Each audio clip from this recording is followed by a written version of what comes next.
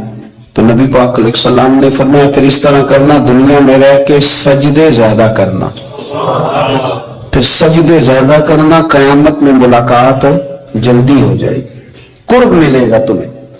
اپنے بچوں کے اندر دیکھیں نا، ہم شوق پیدا کرتے ہیں، ہمیں صحیح لفظ نہیں بولنے آتے پر ہم بچوں میں شوق پیدا کرتے ہیں کہ پتر ڈاکٹر بن جائے گا تو بڑا نفع کرے گا، تو لوگوں کی خدمت کرے گا، ملک و ملت کی خدمت کرے گا، تیرے ابا کا نام روشن ہوگا، تیرے دادا کی تعریفیں ہوگی. ہم یہ ذوق پیدا کرتے ہیں.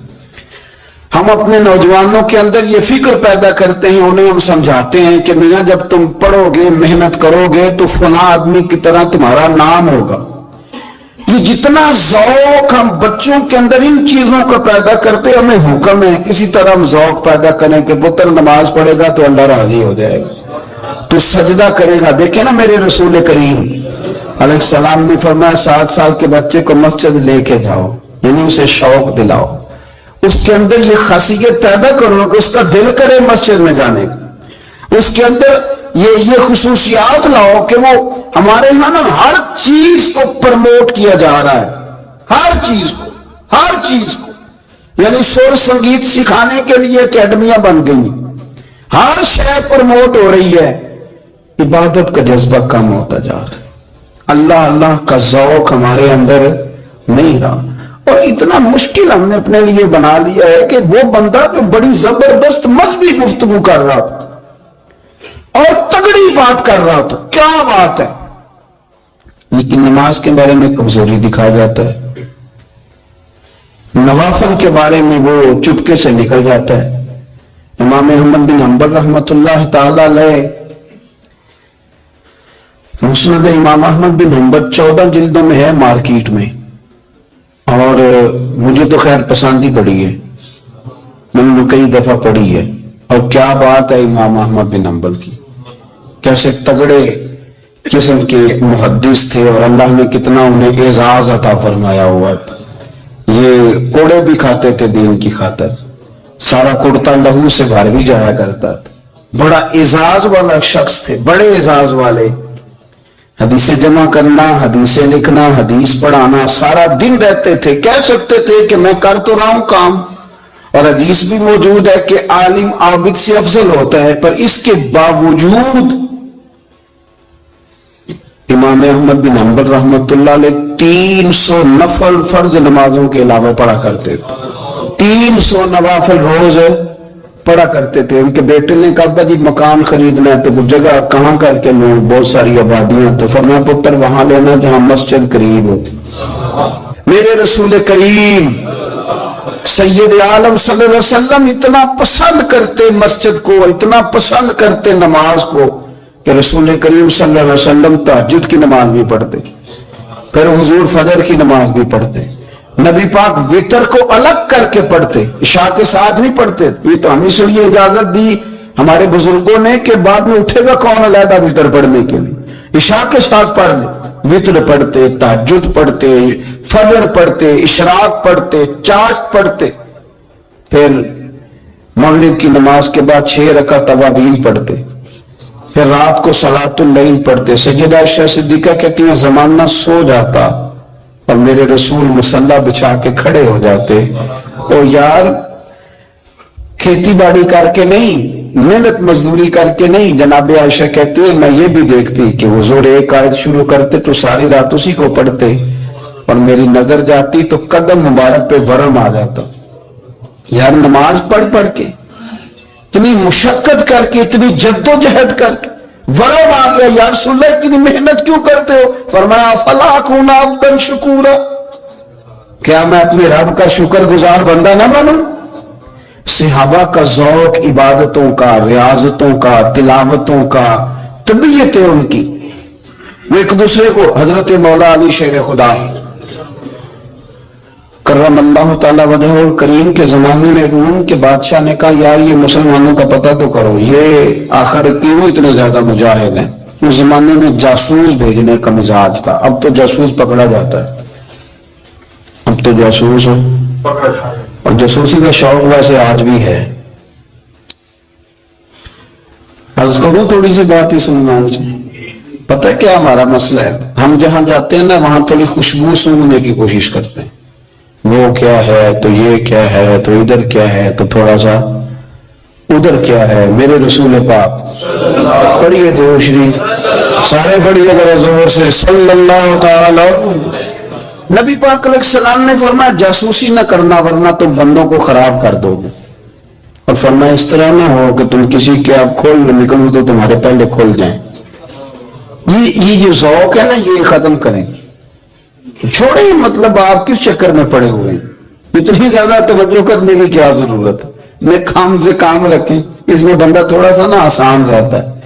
یہ جو بہت زیادہ ٹٹولنے والے لوگ ہوتے ہیں نا وہ بیچارے پھر عمر ٹٹولتے ہی گزار دیتے ہیں, اس لیے کہ مزاج ہی بہت پکا ہے. گوری کا منہ کھول کے اندر تک ہاتھ ڈالنا تو پھر کئی دفعہ سامنے سے بچھو بھی لڑ جاتا ہے, خرابی ہوتی. تو جاسوسی کی جاتی تھی. اس نے بھی جاسوس بھیجے کیونکہ قبیلوں کے لوگ تھے, کچھ مسلم کچھ کافر, پہچانے نہیں جاتے تھے لوگ. تو کچھ لوگ اس نے بھیجے, انہوں نے آ کے نا تحقیق کی, ریسرچ کری کہ آخر ماجرا کیا ہے. تو واپس جا کے انہوں نے رپورٹ دی نا روم کے بادشاہ کو. اس رپورٹ کا ایک جملہ بڑا شاندار ہے. وہ کہنے لگا بادشاہ ہمیں مسلمانوں کی کوئی سمجھ نہیں آئی, ہمیں کوئی سمجھ نہیں. انہوں نے کہا کیوں نہیں سمجھ آئی؟ کہنے لگے یار عجیب بندے ہیں, جب رات مسلح پہ بیٹھتے ہیں تو یوں لگتا ہے ان کا دنیا سے رشتہ ہی کوئی نہیں, کوئی کسی کو نہیں جانتا. کوئی اپنے دکھ سنا کے رو رہا ہے, کوئی اپنی بات کر کے رو رہا ہے. لگتا ہے کہ ان کا کوئی رشتہ ہے ہی نہیں جب مسلح پہ بیٹھتے ہیں. اور فرمایا جب سویرے یہ جہاد کرنے نکلتے ہیں تو لگتا ہے ان سے زیادہ دلیر ہی کوئی نہیں. حالانکہ جو مسلحوں پہ رونے دھونے کے لوگ ہوتے ہیں وہ کئی دفعہ جہاد میں کام نہیں کرتے, لیکن عجیب لوگ ہیں کہ رات کے راہب ہیں, دن کے مجاہد ہیں, کوئی سمجھ نہیں آتی. میرے عزیز ان لوگوں نے مسلح آباد کر کے رکھا, تلاوتیں ان کا ذوق رہی, منظر روز پڑھنا, اسباق پڑھنا, وظائف پڑھنا, یہ ان کا ذوق رہا. اعلیٰ حضرت بریلوی رحمت اللہ نے ایک 1000 کتاب لکھی ہے, لیکن الوظیفۃ الکریمہ کے نام سے جو وہ صبح و شام وظائف پڑھتے تھے وہ الگ انہوں نے ان کو بیان کیا, پابندی کے ساتھ اپنی اللہ اللہ کرتے. شیخ شہاب الدین سہروردی رحمت اللہ علیہ اس پر ایک بندے نے اعتراض کیا. اس نے کہا جی آپ کس قسم کے صوفی ہیں, مرید بیٹھے ہیں اور آپ وہاں نفل پڑھ رہے ہیں.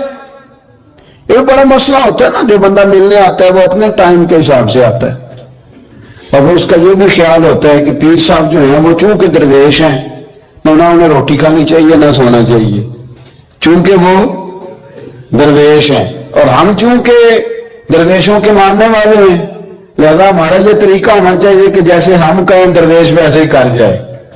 حالانکہ جس کو آپ درویش کہیں گے آپ اس کی مانیں گے, آپ منوائیں گے نہیں, تمہارا مزاج ہوتا ہے. شیخ شہاب الدین پر لوگوں نے اعتراض کی, حضور لوگ ملنے آئے ہیں, زیارت کرنے آئے ہیں, یہ بندے دعا کرانے آئے ہیں, اللہ اللہ کرانے آئے اور آپ نفل پڑھ رہے ہیں, کیا جملہ ہے, کیا حسن ہے, کیا خوبصورتی ہے. فرمانے لگے رب رسول سے مانگنے کے لیے مصلی بچھایا ہے, اگر وہاں سے مانگوں گا نہیں تو تمہیں دوں گا کیا, پہلے مجھے کچھ لے تو لینے دو, اگر میرے پلے کچھ ہے ہوگی تو آگے دوں گا نا. تو میں مانگنے گیا تھا کہ یا اللہ دے, تیرے بندے لینے آئے ہیں, دے, تو میں کچھ لوں گا تو آگے دوں گا نا. لیکن ہمارا یہ سٹیٹس, یہ مزاج, یہ شعور نہیں ہے. گپیں, کہانیاں, داستانیں, گفتگو, خطابت, واز, کیا بات. لیکن اگر کچھ کرنے کا کام ہو تو انہیں ہم سے ہوتا. میرے نبی کریم علیہ الصلوۃ والسلام نے مصلی سے دل لگانے کا درس دیا, حضور نے توجہ دلائی. صحابہ اس ذوق کے حامل لوگ تھے, وہ کوشش کرتے تھے. جناب صدیق اکبر رضی اللہ تعالیٰ عنہ کا عبادت کا مزاج ہمیشہ قائم رہا. حضرت عمر فاروق ساری رات اللہ کے حضور کھڑے رہے. حضرت عثمان غنی رضی اللہ تعالیٰ عنہ عشاء کی نماز پڑھ کے 2 رکعتوں کی نیت باندھتے تھے, 15 سپارے پہلی رکعت میں پڑھ دیتے تھے اور 15 سپارے قرآن مجید کے دوسری رکعت میں پڑھ دیتے. آپ نے نا حضرت عمر فاروق کے وصال کے بعد ان کی ایک بیوہ سے نکاح کیا، حضرت عثمان غنی نے نکاح کیا۔ وہ خاتون آپ کے نکاح میں آئی تو عرض کرنے لگی امیر المومنین میرے لیے اعزاز تو بہت ہے کہ میں امیر المومنین کی بیوہ تھی تو امیر المومنین کی منکوحہ ہو گئی ہوں، لیکن حضور نہ تو میں جوان ہوں کہ میرے اندر رغبت ہوتی اور نہ میں اب اس قابل ہوں کہ کوئی خدمت کر سکوں، میرے ساتھ نکاح کی وجہ کیا بنی؟ تو عثمان غنی رو پڑے، فرمانے لگے میں نے عمر فاروق کو مسجد میں اپنے رب سے ڈرتے ہوئے دیکھا ہے، میں نے اسے روتے ہوئے دیکھا ہے، عدل کرتے دیکھا ہے، انصاف کرتے دیکھا ہے، امت کی خیر خواہی کرتے دیکھا۔ تمہارے ساتھ نکاح اس لیے کیا ہے کہ تم مجھے یہ بتاؤ کہ عمر فاروق گھر کے اندر اپنے رب کو کیسے راضی کرتے تھے، گھر کے اندر کیسے راضی کرتے تھے، وہ طریقے بتلاؤ، تم بتاتی جانا اور میں بھی اسی طرح گھر میں عبادت کروں۔ میرے رسول کریم علیہ السلام نے ارشاد فرمایا، حضور فرمانے لگے جس گھر میں اللہ کا ذکر ہوتا ہے وہ گھر زندوں کا ہے، اور جس گھر میں رب کریم کا ذکر نہیں ہوتا وہ گھر زندوں کا نہیں ہے۔ گھر نہ ہم نہ کتابوں میں پڑھتے ہیں کہ ایک بزرگ کہتے ہیں، حضرت فضائل بن ایاز کہتے ہیں کہ میں ایک گلی سے گزر رہا تھا تو گھر کے اندر کسی قاری صاحب نے قرآن کی آیت پڑھ دی، وَلِمَنْ خَافَ مَقَامَ رَبِّهِ جَنَّتَانِ، میں میرے کانوں سے ٹکرائی تو اللہ نے میری کایا ہی پلٹ دی، میں توبہ کر گیا۔ اب گھر کے اندر سے آواز آئے تو صحیح نہ تلاوت کی، پر اندر سے آواز آتی نہیں ہے، ڈک بجنے کی آواز آتی ہے، یا ٹی وی چلنے کی آواز آتی ہے، یا دھوم مچانے کی آواز آتی ہے۔ عبادت کا وہ جو خاص شوق تھا، وہ جو حسن تھا، وہ جو توانائی تھی، وہ جو بات تھی۔ ایک جگہ پہ ہم بیٹھے تھے تو وہاں ایک صاحب آئے، انہوں نے آتے ہی کہا کہ مہربانی کریں ذرا مجھے مصلی دے دیں، میرے میں کچھ نفل رہ گئے،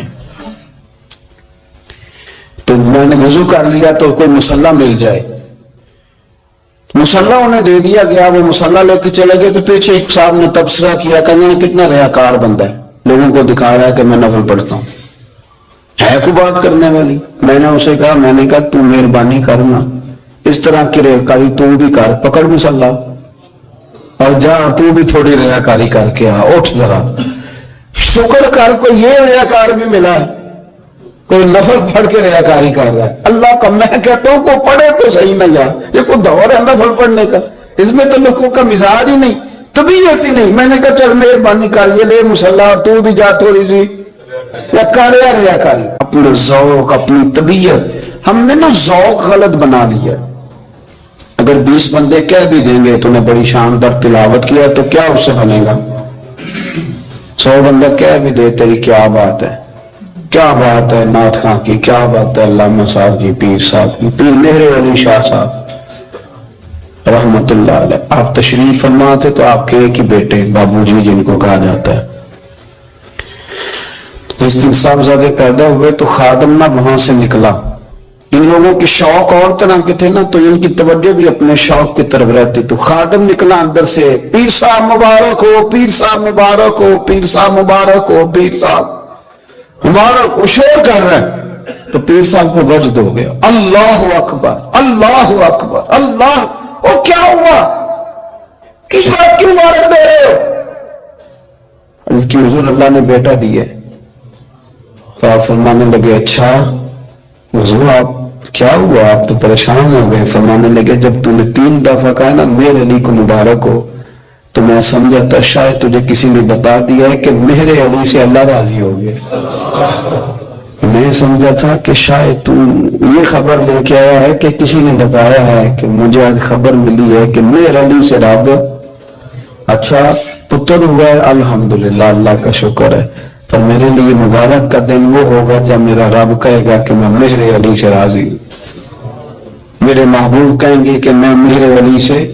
آپ بات کو سمجھیں، شوق ہی کسی اور طرف تھا، دل ہی کہیں اور لگا ہوا تھا، طبیعت ہی کہیں اور مائل تھی۔ کوئی وظیفہ پوچھتے تھے تو پڑھتے تھے وہ لوگ، کچھ اللہ اللہ انہیں بتائی جاتی تھی تو کرنے کا ذوق رکھتے تھے، طبیعت تھی، قائل تھے۔ حضرت ربیع کہتے ہیں میں بڑی دور سے سفر کر کے گیا حضرت اویس کرنی سے ملنے، بڑی دور سے، اور جب میں پہنچا تو فجر کا وقت تھا، تو حضرت ویسے کرنے کو میں نے پا لیا، تو وہ نماز پڑھ کے نا قرآن شریف لے کے بیٹھ گئے۔ فرماتے اشراق چاشت کا وقت ہوا تو نفلوں کی نیت باندھ لی۔ محدث ابن جوزی نے لکھا ہے، فرماتے ہیں پھر جب زوال کا وقت ہوا تو مسجد میں جھاڑو دینے لگ گئے۔ زور کی نماز پڑھ کے تو عصر کی تیاری تک وہ مسجد میں بیٹھے رہے، اور میرے نبی پاک علیہ السلام نے فرمایا جو نماز کے انتظار میں بیٹھا ہو وہ نماز ہی میں ہے، وہ نماز ہی میں ہے۔ فرمایا میری دنیا، میری امت کی جو رہبانیت ہے نا وہ اتنی ہے کہ نماز کا انتظار کرے، اذان کے بعد نماز کا یہ راہب ہے، یہ اس وقت چھوڑ کے بیٹھے ہیں سارا کچھ۔ فرماتے ہیں عصر تک انہوں نے اللہ اللہ کی، پھر مغرب تک کی، عشاء کی نماز ہوئی تو نماز پڑھی تو وہ تھک گئے۔ اب مجھے وہ فارغ ہو، مصلی چھوڑے تو میں ملاقات کروں نا۔ یہ آپ حیران نہ ہو کہ اتنی دیر بندہ کیسے اللہ اللہ کر، ہم نے کی نہیں نا اس لیے ہم پریشان ہیں۔ جو عادی ہوتے ہیں وہ کر بھی لیتے ہیں، وہ یہ کام، میری بات کی سمجھ آ رہی ہے؟ جب جاتے ہو کسی دفتر میں تو 8 گھنٹے کھڑے رہ لیتے ہو نا، مجبوری ہوتی ہے تو کھڑے رہا جا سکتا ہے۔ پاسپورٹ کا دفتر، بولیے امیگریشن کی لائنوں میں، اور میں نے تو ایمبیسیوں میں بندے 12 گھنٹے پہلے جا کے کھڑے دیکھے، رہ لیتے ہیں کھڑے۔ تو اگر ان کاموں کے لیے رہا جاتا ہے تو اللہ رسول کے لیے بھی کھڑے رہا جا سکتا ہے۔ تو فرمانے لگے کہ جب عشاء کی نماز کے بعد آخری انسان تھے، تھک گئے، نیند کا غلبہ ہوا تو تھوڑی ایسے آنکھ بند ہوئی تو کھلی تو رونے لگے۔ حضرت ویسے کر لیا، رو کے کہنے لگے مالک مجھے غافل تو نہ کر، کوئی میں نے کیا بھی کچھ نہیں، دن ختم ہو گیا، کوئی نفل نہیں، کوئی اللہ اللہ نہیں، اللہ مجھے غافل نہ کر، میری مدد فرما۔ فرماتے ہیں جب وہ روئے تو میرے ساتھ جو شخص تھا میں نے کہا اٹھو چلیں، کہنے لگے حضور ملنا نہیں، فرمایا جو میں لینے آیا تھا وہ مجھے مل گیا، جو میں ان سے سیکھنے آیا تھا وہ مجھے نصیب ہو گیا، اب اور میں نے کیا لینا، ختم ہو گئی، اٹھو چلیں۔ اللہ کے بندوں نے حضرت ربیعہ بن کعب اسلمی رضی اللہ تعالیٰ عنہ فرماتے ہیں، کہتے ہیں جب بنو قریظہ اور بنو نضار یہودیوں کے ساتھ حضور علیہ السلام نے جنگ کا اعلان فرمایا تو وہ دشمن ہو گئے، ہمیں خطرہ تھا کہ وہ رات کو کہیں محبوب کو تکلیف نہ دیں، تو کچھ لوگ نا تلواریں لے کے نبی پاک کے دروازے پہ پہرے داری کرتے تھے۔ گن مین رکھنا حرام نہیں، اگر کسی کو واقعی خطرہ ہو تو اس کے لیے سنت بھی ہے۔ حضرت علی المرتضیٰ تلوار لے کے حضور کے گھر کا پہرا دیتے تھے۔ حضرت ربیعہ بن کعب اسلمی رضی اللہ تعالیٰ عنہ فرماتے ہیں کہ رات میری ڈیوٹی تھی کہ میں حضور کے گھر کا پہرا دوں گا، تو فرماتے ہیں میں باہر سن رہا تھا، ساری رات ہی میرے نبی پاک نے اللہ کی تسبیح پڑھی، ساری رات، کبھی تسبیح، کبھی تہلیل، کبھی تحمید، کبھی تکبیر، ساری رات۔ فرماتے ہیں ساری رات حضور پڑھتے رہے اور ساری رات ہی میں سنتا رہا، مجھے اونگ آ گئی، میری آنکھ لگ گئی، حضور ابھی پڑھ رہے تھے، میں تھک کے سو گیا۔ اور فرماتے ہیں جب میری آنکھ دوبارہ سے کھلی تو میرے کانوں میں پھر کوئی چیز گونجی تو میں نے کان لگایا تو میرے حبیب ابھی بھی اللہ کو یاد کر لے۔ ساری رات حضور رب کی عبادت کرتے، اسی لیے تو کہا یا ایھا المزمل قم اللیل الا قلیلا، ابھی ساری رات تو نہ جاگا گا، تھوڑا آرام بھی کر لیے گا۔ میرے بھائی اپنا مصلی، اپنی عبادات، اپنے وظائف، اللہ اللہ جو آپ نے کسی سے سیکھی ہے اس کو کبھی کمزور نہ ہونے دیں۔